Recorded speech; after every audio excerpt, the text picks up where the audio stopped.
onde a gente faz pesquisa de inteligência artificial aplicada à compliance. Então, isso juntou aí a necessidade de trazer essa tecnologia que está no dia a dia de todos nós. Todo mundo, hoje em dia, a palavra-chave é inteligência artificial. E, assim, eu fiz uma apresentação muito restrita às pesquisas que o grupo está fazendo. Aí, até a pedido de Fabiana, ela pediu que eu contextualizasse um pouco a inteligência artificial para todos, né? E, assim, eu vou fazer o máximo, né, para explicar a inteligência artificial em 15, 20 minutos, que é praticamente impossível.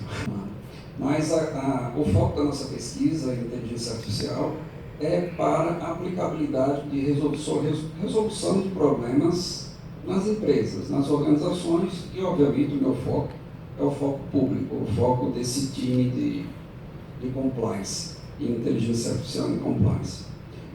Coordeno a equipe de sistemas da Procuradoria-Geral do Estado.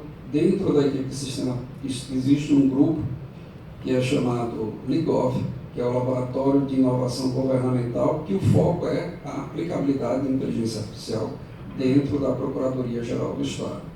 Obviamente, esse LIGOV é um laboratório que se espera expandir para todos os demais órgãos do governo, já que inteligência artificial, até utilizando as palavras, né, nosso amigo, é um caminho sem volta. Hoje, as organizações têm que buscar não só compliance, que é uma necessidade, mas o uso de inteligência artificial.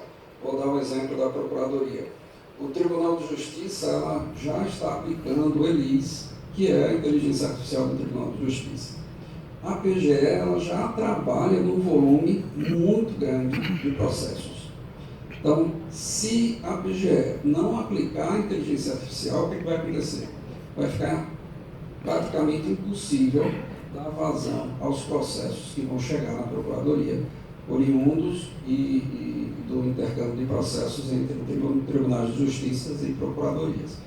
Então, é um caminho que todos os órgãos estão buscando, porque a inteligência artificial já está sendo uma realidade, ela não é futuro. Isso aí vocês podem ver, todos usam inteligência artificial nos seus celulares. Indiretamente, vocês estão todo dia fazendo, vocês são fornecedores de dados dos seus provedores, Microsoft, Google, né? Então, todo mundo aqui está incluído em inteligência artificial. Então, tentando explicar um pouco do que é IA, eu vou trazer aqui a definição que é dada pelo professor Dr. Fernando Buarque, que é o meu orientador lá no doutorado. Então, inteligência artificial é a habilidade que o sistema possui de aprender por sua própria operação, ou seja, de se adaptar. E isto apenas utilizando o que foi possível armazenar no seu uso para o futuro.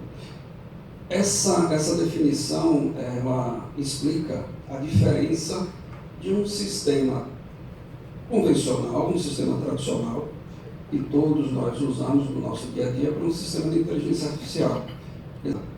As câmeras hoje têm inteligência artificial, a grande maioria dessas câmeras. Então, o que acontece? A diferença de uma câmera de inteligência artificial para uma analógica.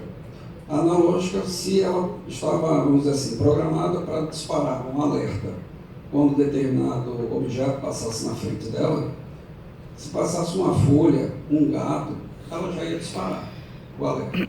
E o objetivo da câmera era disparar se um ser humano invadisse um determinado local lá. Hoje as câmeras elas aprenderam a identificar os objetos, as câmeras que têm inteligência artificial. Então elas só disparam o alerta se for um ser humano passando na frente da câmera. Então os falsos positivos não existem mais.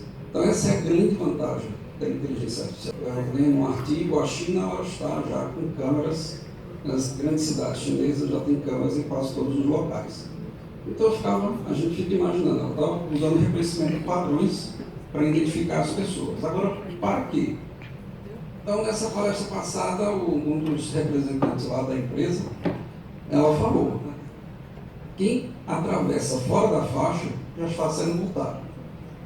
Ela reconhece a pessoa, já passa a informação para o sistema de segurança deles e a pessoa recebe a multa. Então, a inteligência artificial ela vai ser usada para, vamos dizer assim, tornar a sociedade compliance.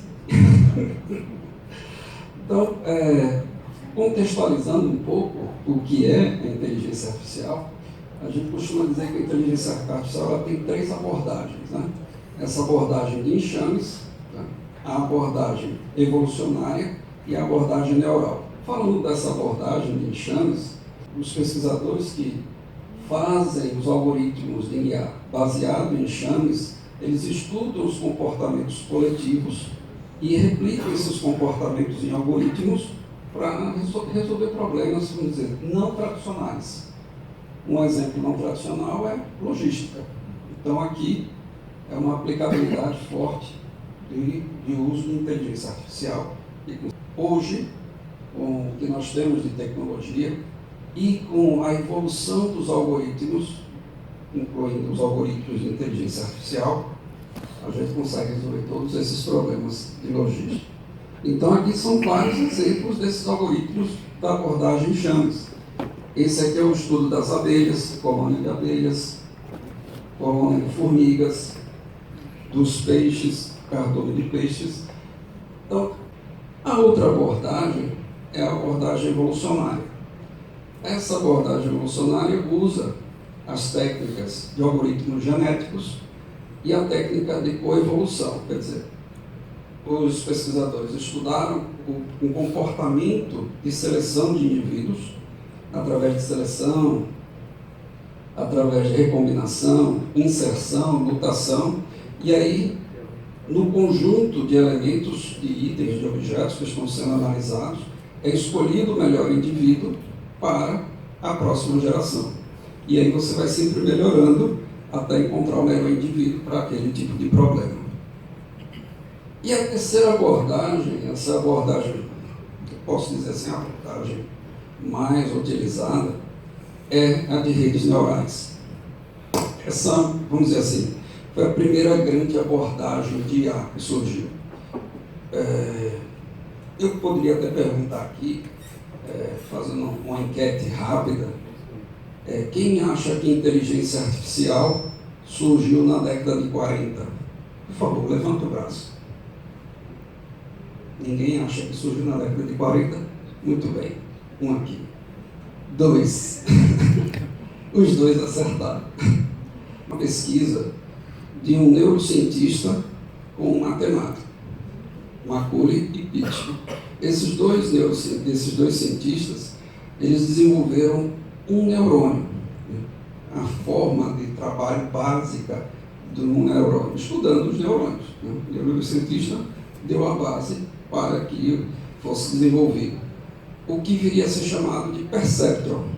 Então, quando falamos de redes neurais, essa forma de resolução de problemas conexionista, a gente está tentando replicar na máquina, vamos dizer assim, na máquina de silício, o comportamento de nós, máquinas de carbono.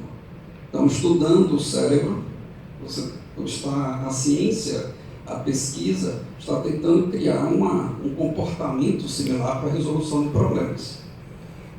Aí eu pergunto a vocês, como é que nós, máquinas de carbono, aprendemos?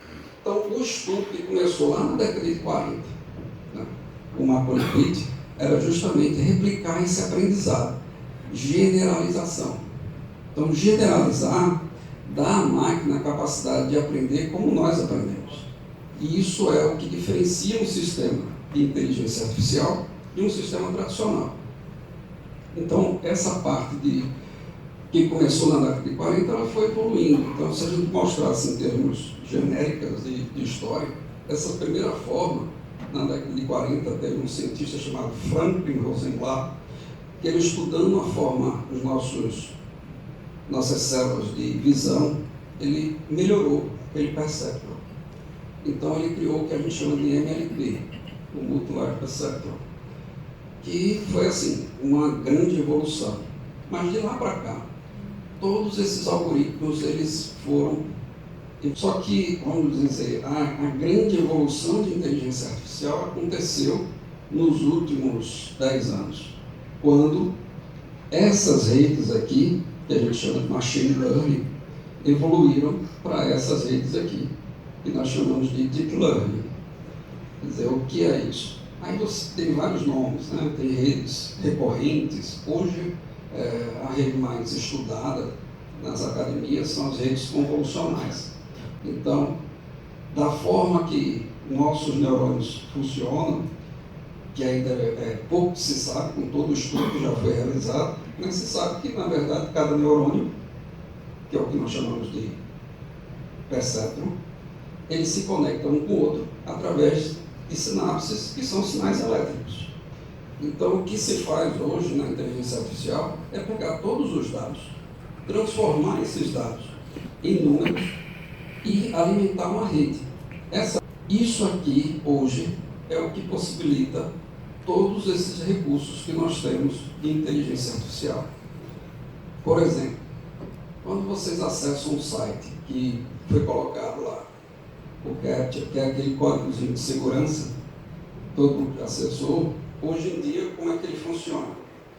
Eles botam as figuras, né? Identifica as placas, identifica o que é fábrica e assim por diante. Porque, com a evolução, hoje o software com IA ele pode reconhecer os padrões. Antes eram só números e letras, né? Com uma certa deformação. Então, se você aplica ali um algoritmo de IA, ele consegue entender, como nós entendemos, que aquilo que tem ali é uma letra A distorcida, um distorcido. Por quê? Porque ele já aprendeu a identificar as letras, que é o diferente de um código tradicional. A inteligência artificial tem essa característica dela sair aprendendo com quanto mais dados você for oferecendo. Exatamente como nós, humanos. A cada dia a gente tem novas informações e a gente aprende mais. Então, isso é o que nós chamamos de redes neurais. Então, hoje, praticamente tudo que vocês usam de componentes eletrônicos que tem uma conectividade com a nuvem, vocês estão indiretamente usando inteligência artificial e alimentando a inteligência artificial deles, criando um perfil que a gente costuma dizer que às vezes a inteligência artificial já conhece você mais do que você mesmo. Por quê? Porque você se conhece em determinadas situações, mas a IA ela faz uma análise preditiva. Então, nessa situação X, como é, com base no aprendizado que eu já tive das suas características, como é que você vai se comportar? Ela vem com todo esse potencial de resolver problemas que a gente chama de problemas não tradicionais. Que problemas seriam esses? Classificação, agrupamento, predição. Então, o aprendizado dentro da inteligência artificial ele consiste nesse processo aqui. Você tem dados, esses dados você retira dados de amostra, essas amostras você aplica o algoritmo em um modelo, faz o teste e bota em produção. A partir daí a máquina está sempre dando as informações de acordo com o que você queira buscar naquele tipo de sistema. Aí vem as formas de aprendizado. Existem 3 formas de aprendizado de máquina. Aqui eu estou representando 2, que é o que a gente chama de aprendizado supervisionado e aprendizado não supervisionado. O que é o aprendizado supervisionado? Vejam que ele é muito interessante para fazer classificações. Então você classifica objetos, itens, fazendo separações. Isso é o que a gente chama de aprendizado supervisionado. Você já sabe o que você quer, então você passa dados de saída e ensina a máquina com aqueles dados de saída. Então ela vai aprender com base no que você já sabe e ela vai conseguir classificar. Quando você não tem a saída, ou você não sabe a saída, uma outra forma é usar o treinamento, o aprendizado não supervisionado. Ela é muito boa para fazer agrupamentos. Então, ele vai, através de algoritmos, agrupar objetos comuns e depois você vai analisar aquele agrupamento e classificá-lo. Então, na verdade, a máquina não vai classificar para você que ela não sabe. Ela está agrupando por características semelhantes. Então, a gente, por exemplo, usou isso aqui. E aonde é que se usa a inteligência artificial? Bom, a inteligência artificial não é para resolver todo tipo de problema, né? Eu costumo dizer que você usar a inteligência artificial para problemas simples, você está usando o canhão para matar uma formiga. Então, é interessante o uso de IA para problemas de classificação, agrupamento, busca, regressão linear ou predição, como nós chamamos. Então, prever um determinado comportamento de um determinado indivíduo de análise. Então, isso são boas aplicações de inteligência artificial. Okay? Agora, tudo isso é possível por conta dessa palavrinha aqui, Big Data. Todo mundo já deve ter ouvido falar dessa palavra, né? E inteligência artificial você não consegue desmembrar de Big Data. Basicamente, podemos dizer de uma forma bem simplória que isso aqui é o banco de dados da inteligência artificial. Porque a gente não conseguiria treinar as máquinas, que vejam, a inteligência artificial surgiu lá na década de 40, mas ela foi evoluindo. Mas nos últimos 10 anos é que ela despontou como ferramenta necessária para as organizações. Isso porque, nesse período é que surgiu a disponibilidade dessa montanha de dados. Hoje estima-se que você tem 56 gigabytes de dados disponíveis na nuvem para consumo. A internet hoje, que é o que a gente simboliza com o nome nuvem, ela disponibiliza essa grande quantidade de dados que são usados pela inteligência artificial. Quando a primeira vez que eu ouvi a palavra Big Data, então a gente dizia que representava isso com 3 vezes. Evoluiu para 5 vezes. Hoje eu vi essa nomenclatura com esses 7 vezes. Que seria volume de dados, valor do dado, a veracidade daquele dado, a visualização do dado, a variedade de dados, porque hoje você tem dados estruturados, não estruturados, semi-estruturados, vídeo, imagem, dados de banco, velocidade de acesso e essa aqui nova, que é a viralidade, a capacidade desses dados serem distribuídos e gerando aí informação. Isso aqui é o que dá à inteligência artificial o poderio de aprendizagem. Aí, concluindo, eu vou falar aqui da finalidade de vocês, de se usar a inteligência artificial. O uso da inteligência artificial é pegar esses dados, analisar esses dados e permitir tomada de decisões. Então, a inteligência artificial vai subsidiar todos os processos, sendo um processo de compliance, de gestão. Então, a IA ela vem para dar esse apoio. Então, essa é a grande vantagem da inteligência artificial. E aí eu termino falando desse time aqui. Nós somos orientados pelo professor Fernando Buarque, que retorna do pós-doutorado dele, estava lá nos Estados Unidos, eu como aluno de doutorado e os 4 alunos de mestrados. Então nós fazemos pesquisas, todos somos servidores públicos, 2 são da ATI, que é a Agência Estadual de Tecnologia da Informação, eu lotado na Procuradoria, 1 lotado na Controladoria, tem 2 servidores da Controladoria do Estado e 1 da Controladoria do município. Então a gente é um time que faz a pesquisa em cima de inteligência artificial, cada um em um segmento de compliance, seja em auditoria, controle ou o lado social. Objetivando, assim, como contribuição nessas pesquisas, fornecer um framework que possa subsidiar gestores na tomada de decisão e também apoiar um grande problema atual, que é uma grande quantidade de dados que nós temos com uma crescente quantidade de regulamentações.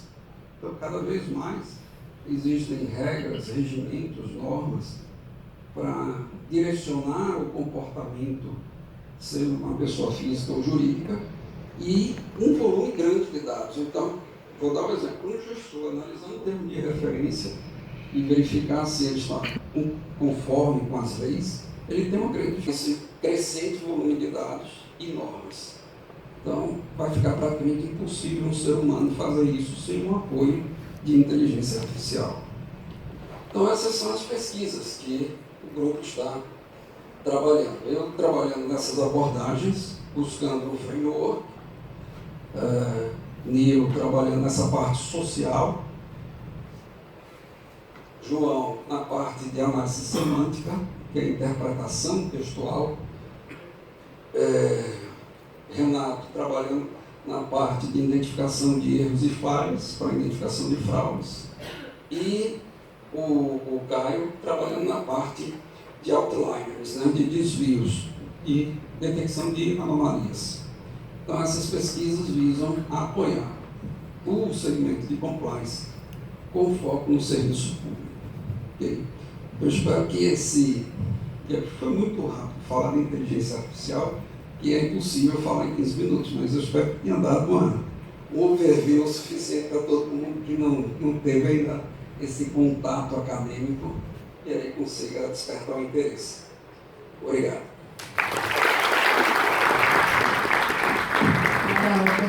O espaço e o tempo foi curto, mas deu para a gente entender.